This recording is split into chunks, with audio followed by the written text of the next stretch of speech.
Hello, welcome to our third lecture of Poly 201. Thank you guys for all of your responses for the stuff that I've posted on Blackboard. I know it's posted as a test, and it says that it needs grading, but I'm not actually grading those. It's just a participation thing, so it's whether you did it or not. So don't look at it and think, oh, it says it needs grading. I see that you did it, and thank you. Even if I don't respond, I see that you did it.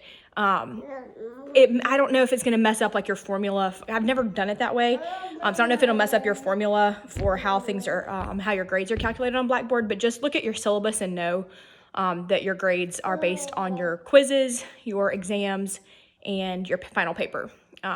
So you can check when you take those what your grades are, but like the way it formulates and everything might be incorrect based on the way, sorry, Betsy's here again, the way that I'm actually doing things. And I'm sorry, this is still on here. Hopefully it won't be much longer. All right, so today I'm going to get through American citizens and political culture, and then we'll have one more lecture this week. I know you guys are probably not in school on Monday, Martin Luther King Day, but I have two quick lectures this week, so I wanted to go ahead and get them done. So anyway, all right, let's dive in. What's at stake in our immigration policy? So the Republican Party base typically rejects any other solution other than returning the estimated 11 million undocumented immigrants to their homes. When Romney ran as president, he had to run too far right because of this, and he couldn't find his way back to the middle ground. In 2013, I was working in Congress, and there was an immigration bill that passed the Senate that had tougher border security in it, but a 13-year path to citizenship with proper documentation. It moved to Speaker Boehner, who was the Speaker of the House at the time when I was there, but he let it sit because he couldn't get his party to agree on it. That was the Tea Party opposition at the time. Immigration reform ultimately ended up coming at the hands of an Obama executive order that deferred the deportation of young undocumented immigrants brought here as small children. Those were the Dreamers. Immigration kind of became a toxic issue for Republicans, and it was a difficult challenge as our country as a whole. But we grew up here in America thinking about being a melting pot of cultures and ethnicities, but that maybe our own identity needs to be preserved and honored or it might be lost. It's important to understand that where American citizens have come from, there's also things that we bring with us, what our lives look like, how we spend our time and our money, what we believe, how we act on these beliefs. This is important in deciding on who to fight for politically. There is a large older population in America that demands money for pensions and nursing homes, which competes with young families demanding better school and health care for kids. With college students, folks like you guys who want cheaper education and better loans and have longer investments in the United States. How can a single government represent all of that? Who is an American? So citizenship. It's an interesting concept. It's more than the way a government should treat its residents. It's a legal status. Should you be able to lose your citizenship? Americans are usually born, not made. If you're born here, you're American, even if your parents are not. This is called jus soli, or the right of the soil. Likewise, according to jus sanguinis, I don't know if I'm saying that right, by the right of the blood, even if you're born outside the United States, but you're born to American citizens, you're an American citizen. So for instance, if your parents were in England when you were born, but they were American citizens, you would still be an American citizen. Similarly, you can be a dual citizen if your parents hold citizenship in another country. Requirements for citizenships as they affect people born outside the United States change frequently over time.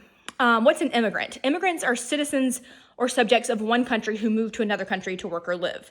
What about naturalization? This is the legal process of acquiring citizenship for someone who has not acquired it by birth. Most Americans are immigrants who have descended from immigrants, and they ironically want stricter limits on who can become behind them. It's interesting. What about non-immigrants? Some who arrive in the United States are not legal permanent residents. They're non-immigrants. Some arrive seeking asylum. They are political refugees. Asylum is protection or sanctuary, especially from political persecution. Refugees are those individuals who flee an area or country because of persecution or on the basis of race, nationality, religion, group membership, or political opinion. Who can be considered a refugee is very much a political decision and can raise security concerns. Legal permanent residents have rights and responsibilities here, just like if we were visiting another country. Legal protections, due process of the law, can't be discriminated against, but their rights are limited and they can't vote or decide to live here permanently without permission. Let's dig in just a little bit to U.S. immigration policy. You guys, I took an entire class on immigration law in law school, so this is a big concept to be going over, just touching this lightly. But I just want to give you kind of a broad picture of where we're going with this. Immigration law is generally made by Congress with the approval of the president. 9/11 created security concerns regarding who may enter the country. This moved out of the Department of Justice and created USCIS under the new Department of Homeland Security. Okay, so they decide whom to admit. No country can absorb everyone who wants a better and safer life. Who can be admitted is a political decision. Nativism. That's the belief that the needs of the citizens ought to be met before the needs of immigrants. Nativism took on a political force when Trump ran for office in 2016. Jobs are the sort of scarce resource over which political battles are fought. If times are good and unemployment is low, newcomers who may want to do jobs that we don't want are often welcomed. But if the economy is in trouble, jobless Americans become bitter about immigration. So for instance, everything is great, we're getting jobs we want. We don't want to go, dig a ditch somewhere. So we want an immigrant to do that for us. But maybe times are terrible and we can't find jobs, and we'll dig a ditch because that's money. So we don't want an immigrant to do that job. So it kind of depends on how the economy is as to what our perspective on immigration might be. Immigrants are typically large consumers of social services and community resources, though they usually pay taxes and serve through labor. Some areas of the country are still more burdened by social service to immigrants than others, and it becomes really sensitive in those areas. Being part of the majority is a source of political power, and people will fight for it. We usually want people who will do the jobs we don't want to do or can't do. Immigrants typically maybe do agricultural work or, what I was just saying, work that Americans don't want to do for low wages, but we also don't want them to be a burden on social services. So many border areas have problems with unregulated immigration. Communities can be swamped with often poor and unskilled residents. Kids need to be in school, so they're entitled to social services, which creates financial burdens. Many work may be off the books, meaning they don't contribute to the tax base. And tax money is generally federal, wow, need more coffee, and distributed around census count. So you remember we completed a census last year. So it tells us immigrants are not usually counted in that, and so it makes communities underfunded where there's a heavy immigration population. However, there are also many undocumented immigrants who do pay taxes and obey laws, obviously. Many have children who are citizens and are well integrated into their communities, and so it's hard to maybe find and repatriate them, and is that even the best solution? Immigration law today, Obama took executive action after Congress failed to pass the DREAM Act. Which would have allowed alien minors to earn a legal residency through higher education or military service. It sent them back to a lower court where it remains. Some states act on their own. In 2010, Arizona made it a crime for immigrants to fail to carry documentation on them, which could lead to racial profiling. This law was struck down in 2012 by the Supreme Court. It said states can verify status of who they stop, but they can't infringe on federal rights to set immigration policy. Hold on. Jose Antonio Vargas said, "This country has always been an experiment, and it still is. How we define what an American is and how we define what a republic is interesting. Do we do it through laws, through papers? He said, I hope young people in this country don't take their citizenship for granted. Freedom was paid for." Making a single nation out of such diverse people is really hard. But we all share some fundamental attitudes about how the world works and how it should work. Political culture is the broad pattern of ideas and beliefs and values that a population holds about its citizens and its government. When we say Americans think, we maybe mean most Americans hold these views. This is a prescriptive statement maybe about how things should be. We sometimes take for granted our own common beliefs about how the world works, so we're not even usually aware of it. We just usually think it's easier and correct to think everybody else is mistaken. So I've talked a little bit about procedural guarantees. We have procedural guarantees in our country that is the government assurance that the rules are going to work smoothly and treat everyone fairly, but we don't have a promise of an outcome. We think our government should guarantee a fair process, a free market to distribute goods, a majority rule to make decisions, due process to determine guilt and innocence, etc. In Sweden, they believe the government should actively seek to realize values of equality to guarantee a certain quality of life. increase the equality of income, etc. They think the government can be evaluated by how well it produces those substantive outcomes, not just by how well it guarantees a fair process. Americans are more comfortable ensuring that things are done in a fair and proper way, and trusting that the outcomes will be good because the rules are fair. We are still involved in social programs and welfare, especially like with Obamacare. It aims more on teaching a man to fish. I have a client who I tell that all the time. All you want to talk about is teaching a man to fish, and it's so important. On getting folks on their feet so they can participate in the market rather than just cleaning up slums or eliminating poverty. Individualism. This is the belief that what's good for society is based on what's good for individuals. Individuals are responsible for their own welfare. This contrasts with a collectivist point of view, which gives government or society some responsibility for individual welfare and holds that what is good for society may not be the same as what's good in the interest of individuals. We don't love paying taxes as Americans, though we may love giving privately. The collective interest is usually invoked in times of national war or national crisis. Sweden, etc., are usually more collective and have a substantive social policy because they have a sense of themselves as a whole. To help one is to help all. Yes, hello. They value solidarity, group identification, and unity that allows them to entertain policies we would not consider. For example, Sweden once used pension funds to help equalize the wages of workers. Americans would say this violates their sense of individualism. But in America, we're not wholly procedural. We're not wholly individualistic. The differences are usually partisan and more prominent in the United States than in other nations. The United States and other Scandinavian countries are all capitalist democracies, and we all agree that individuals should make most decisions about our own lives. But these Scandinavian countries typically have a greater tolerance for some substantive economic policy than does the more procedural United States. In America, we put a high value on freedom, defined as like the freedom for the individual from restraint of the state. This is procedural. There are no unfair restrictions that should be put in the way of pursuing what you want. But this doesn't guarantee say hi. This doesn't guarantee your help in achieving these things. We have the Bill of Rights here. This is the proof of Americans' commitment to procedural freedom. It guarantees basic civil liberties where government can't interfere with individual action. We have the freedom of speech, expression, of belief, of the right of the press, of the right to assemble. We also believe in economic freedom, the freedom to participate in the marketplace, to get money and property and do with it what we please.